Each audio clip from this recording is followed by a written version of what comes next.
Hello friends, नमस्ते, प्रणाम। स्वागत है आप सभी का हमारे यूट्यूब चैनल में। कैसे हैं आप सभी? उम्मीद करती हूँ आप सभी अच्छे होंगे और इस ठंडी में आप सभी अपना बहुत सारा ख्याल रखिए। और मैं आई हूँ अपने गांव पे और हमारा रिज़ल्ट कैसा हुआ बीपीएससी टीआरई 2 का, तो ये जानने के लिए आप सभी हमारे ब्लॉग में बने रहिए।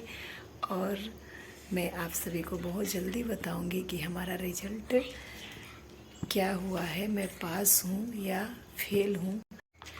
कहते हैं कि जिसका किस्मत सही होता है ना, तो वो अगर पढ़ने में नहीं भी सही होता है, मतलब ये नहीं कह रही हूँ कि हाँ, लेकिन अगर थोड़ा बहुत भी पढ़ाई किया रहता है और उसका लक साथ देता है तो चलो वो पास हो जाता है। लेकिन ज़रूरी नहीं है कि हर जगह लक ही काम करता है, मेहनत तो करनी ही होती है।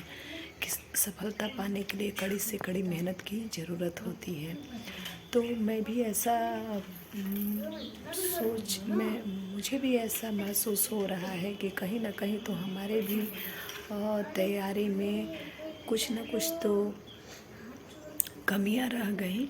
वो जो कमियां हैं मैं समझ रही हूँ कि क्या कमी हुई थी। एक तो समय कम मिला था, जो भी समय कम मिला था तो मुझे उसी में सब कुछ देख के मैनेज करके, बच्चे हैं, फैमिली है, सबको देखते हुए अपना तैयारी करना था।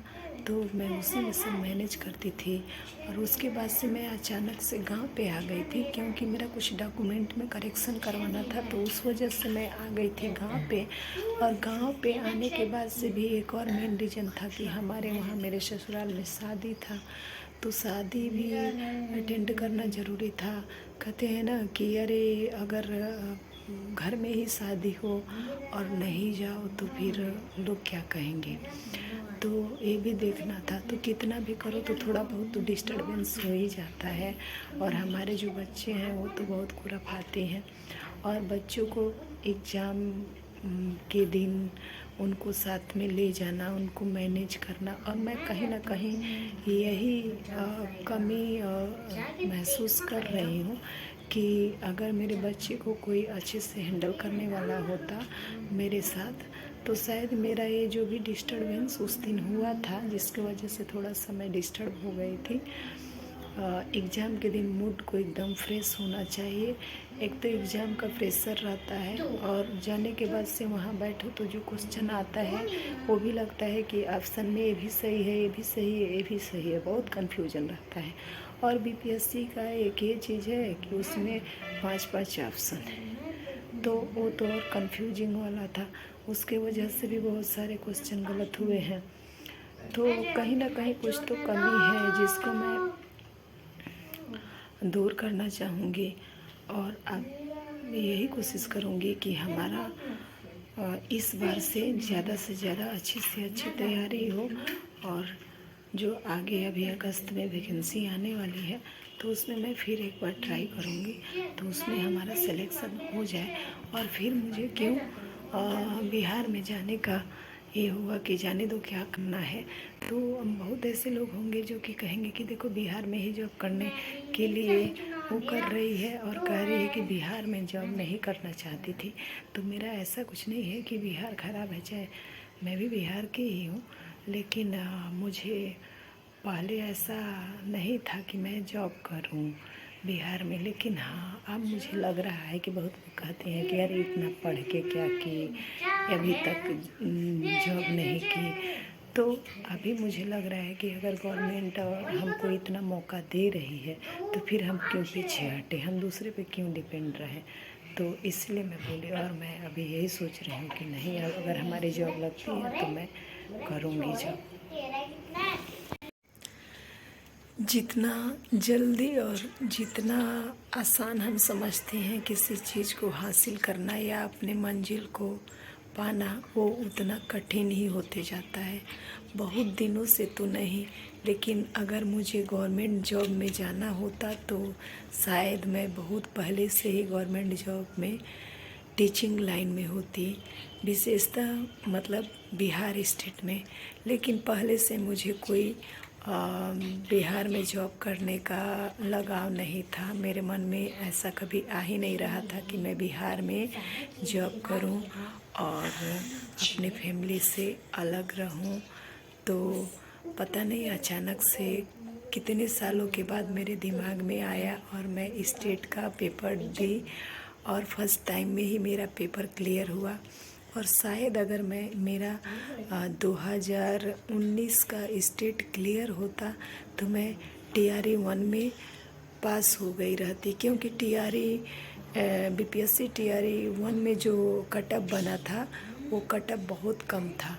लेकिन उसके हिसाब से अभी BPSC TRE 2.0 का जो कटअप बना है हर सब्जेक्ट का, मतलब कुछ ऐसे सब्जेक्ट हैं जिसमें ही बहुत कम कटअप गया है। और सबसे बड़ी दुख की बात ये है कि मेल और फीमेल दोनों कटअप सेम गया है, जबकि मेल का तो कुछ नंबर तो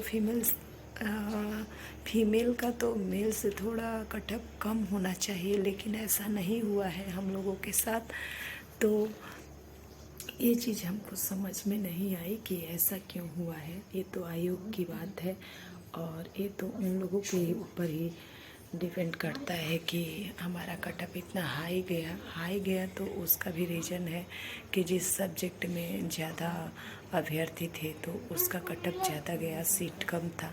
लेकिन मैं भी अप्लाई की थी TGT और PGT दोनों में, तो TGT का तो मुझे उम्मीद नहीं था क्योंकि उसमें बहुत हाई कटअप गया था और उसमें बहुत ज़्यादा कैंडिडेट थे। बट मुझे लग रहा था कि PGT में मेरा सिलेक्शन हो जाएगा और होना भी चाहिए था। जिस हिसाब से मैं पढ़ाई की थी और जिस हिसाब से मेरा पेपर गया था, तो मैं पूरे कॉन्फिडेंस से कह रही थी कि मेरा तो PGT में हो ही जाएगा, इसमें कोई शक नहीं है। लेकिन कटअप जो बना है वो भी ठीक ही बना है, लेकिन अगर जो कटअप मेल फीमेल का बना है तो फीमेल का अगर 2-3 नंबर से मेल से कम होता तो शायद बहुत ऐसी हमारी फ्रेंड हैं जो फीमेल हैं, उनका TRE 2.0 में सिलेक्शन हो जाता। बेसिकली मेरा सब्जेक्ट जो PGT में था वो सोशियोलॉजी था, तो सोशियोलॉजी में सीट तो थे लेकिन सीट के हिसाब से रिजल्ट नहीं आया है। बहुत ऐसे सीट उसमें बहुत सारे सीट बचे हुए हैं, नहीं तो बहुत लोगों का उसमें सिलेक्शन हुआ रहता। और दुख की बात यह है कि हमारा न TGT में रिजल्ट आया न PGT में आया। PGT में तो मेरा कुछ मात्र 2 नंबर से ही मैं नहीं क्वालिफाई कर पाई हूँ और ये मेरे लक की मतलब दुर्भाग्य की बात है। मैं बहुत लकी हूँ, जो कि अगर कहते हैं ना कि तुक्का भी लगाते हैं तो 4-5 नंबर तो सही हो ही जाते हैं, लेकिन मैं जानते हुए भी कुछ क्वेश्चन को गलत कर दी थी, जिसकी वजह से मुझे आज ही दिन देखना पड़ रहा है। और बहुत ऐसे सब्जेक्ट में कटअप एकदम हाई जाके TGT में और PGT में लो हो गया है, तो बहुत लोगों का सिलेक्शन PGT में भी हो गया है, TGT में हो गया है। तो उन सभी अभ्यर्थियों को मैं कंग्रेचुलेसन कहना चाहूँगी। और जिन लोगों का नहीं हुआ है उन लोगों को मैं यही कहूँगी कि कभी भी हिम्मत नहीं हारना चाहिए। अभी मैं भी फिर से दोबारा ट्राई करूँगी TRE 3 के लिए, मैं एक बार और ट्राई करूँगी और भगवान चाहेंगे तो हमारा सिलेक्शन होगा। तो आप सभी को यही बताना था। अगर आपको हमारी वीडियो अच्छी लगती है तो लाइक करिए, शेयर करिए और हमारे चैनल पे पहली बार आए हैं तो हमारे चैनल को सब्सक्राइब कर लीजिए। बाय बाय, मिलते हैं न्यू ब्लॉग में।